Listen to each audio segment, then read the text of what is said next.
الحمدللہ رب العالمین والعاقبۃ للمتقین الصلاۃ والسلام علیک یا رسول اللہ۔ اللہ تعالیٰ سورۃ الانعام میں ارشاد فرماتا ہے، قل تعالوا اتل ما حرم ربکم علیکم الا تشرکوا بہ شیئا وبالوالدین احسانا ولا تقتلوا اولادکم من املاق نحن نرزقکم وإیاہم ولا تقربوا الفواحش ما ظہر منها وما بطن ولا تقتلوا النفس التي حرم الله إلا بالحق ذلكم وصاكم به لعلكم تعقلون۔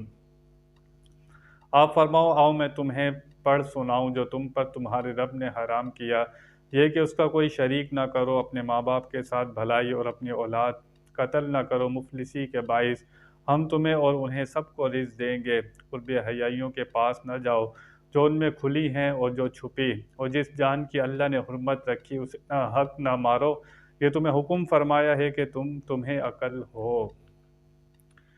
اس آیہ مبارکہ میں اللہ تعالیٰ نے چند چیزوں کا حکم ارشاد فرمایا۔ سب سے پہلی بات کہ اللہ تعالیٰ کے ساتھ کسی کو شریک نہیں ٹھہرانا، نہ اس کی ذات میں، نہ اس کی صفات میں، نہ اس کے کاموں میں، نہ کسی طرح بھی کوئی اس کا شریک نہیں ہے، نہ کوئی اس کا جز ہے، نہ کوئی ٹکڑا ہے، نہ اللہ کسی میں حلول کر گیا ہے، کہ اللہ تعالیٰ کے ساتھ کسی کو شریک نہیں ٹھہرانا۔ اہل سنت و جماعت اللہ تعالیٰ کے ساتھ کسی کو شریک نہیں ٹھہراتے۔ ہم پر جو الزام لگاتے ہیں کہ ہم نبی ولی کو اللہ کے برابر سمجھتے ہیں، وہ بہتان رکھتے ہیں۔ ہم نبیوں ولیوں کی تعظیم کرتے ہیں، ادب کرتے ہیں، ہم ان کو خدا کا ٹکڑا اور جز نہیں سمجھتے۔ تو جو کسی مسلمان پر صحیح عقیدہ پر کفر کا، شرک کا فتویٰ لگائے اور وہ عند اللہ کے نزدیک مومن مسلمان ہے، اور وہ اعلان بھی کر رہا ہے، بتا بھی رہا ہے ہم کسی نبی کو خدا نہیں کہتے، خدا کا بندہ نہیں کہتے، ذاتی مستقل طور پر جو ان کو طاقتیں ملی ہیں ان کے اپنے کمالات نہیں ہیں، جو کچھ ملا ہے اللہ کی عطا سے ملا ہے، جب اتنی باتیں بتا رہے ہیں تو شرک کہاں سے ہوا؟ اس کے باوجود جو شرک کا فتویٰ لگائے، کفر اسی کی طرف لوٹتا ہے، یہ حدیث میں واضح طور پر بتا دیا گیا ہے۔ دوسری بات اللہ تعالیٰ ارشاد فرماتا ہے ماں باپ کے ساتھ بھلائی کرنی ہے۔ آج ماں باپ کے ساتھ جو سلوک کیا جا رہا ہے وہ کسی سے پوشیدہ نہیں ہے۔ قرآن تو کہہ رہا ہے کہ ان کو اف تک نہ کہو، اور یہاں پر لوگ گالیاں دیتے ہیں، والدین کو قتل تک کر دیا گیا۔ تو انسان اپنے معاملات پر غور کرے۔ اللہ فرماتا ہے اپنی اولاد کو مفلسی کے ڈر سے زندہ درگور نہ کرو۔ دور جاہلیت میں لوگ اپنی ہی بچیوں کو زندہ درگور کر دیتے تھے۔ نبی کریم صلی اللہ تعالی وسلم نے اس معاشرے میں ایسی تبدیلی لائے کہ جو لوگ زندہ درگور کرتے تھے وہ اپنی بچیوں کو چومنے لگ گئے۔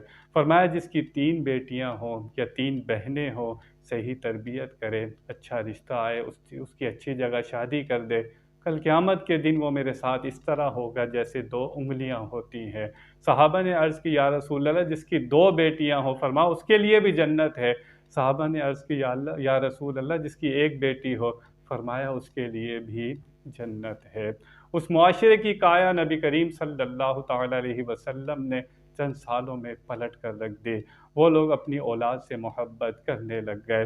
آج بھی مسلمان اپنی بچیوں کو زندہ درگور تو نہیں کرتے، لیکن بہت سے مسلمان بیٹی کی پیدائش پر خوش نہیں ہوتے۔ بہت سے مسلمان ہیں، برابری نہیں کرتے، لڑکے کو زیادہ اہمیت دیتے ہیں، لڑکی کو زیادہ اہمیت نہیں دیتے۔ ان کو کیا پتہ کل آنے والا وقت جو ہے وہ بیٹیاں ہی اس کا سہارا ہوں، مشکل میں، تکلیف میں۔ آج دیکھا بھی گیا ہے کہ بیٹیاں والدین کے ساتھ زیادہ محبت کرتی ہیں۔ جس اولاد کو لکھا پڑھا کر اچھی جگہ لگا دیا، کام کرنے لگ گئے، وہ لوگ بھی والدین سے منہ پھیرتے ہوئے ہمیں نظر آتے ہیں۔ تو اللہ فرماتا ہے کہ اولاد کو مفلسی کے ڈر سے زندہ درگور نہ کرو، رزق اللہ تعالیٰ نے دینا ہے۔ اللہ فرماتا ہے ظاہری اور باطنی طور پر بے حیائی کے پاس بھی نہیں جانا ہے۔ یہ نہیں کہا کہ گناہ سے بچو، فرمایا اس کی طرف بھی نہیں جانا، جو بے حیائی والا کام ہے اس کی طرف بھی نہیں جانا۔ ظاہری طور پر بھی بچنا ہے، باطنی طور پر بھی بچنا ہے۔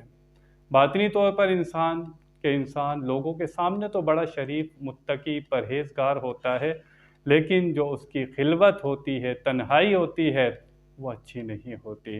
اور دیکھنے میں آیا بڑے بڑے نیک جو متقی تھے، پرہیزگار تھے، لوگوں کے سامنے تھے، تنہائی ان کی اچھی نہیں ہے۔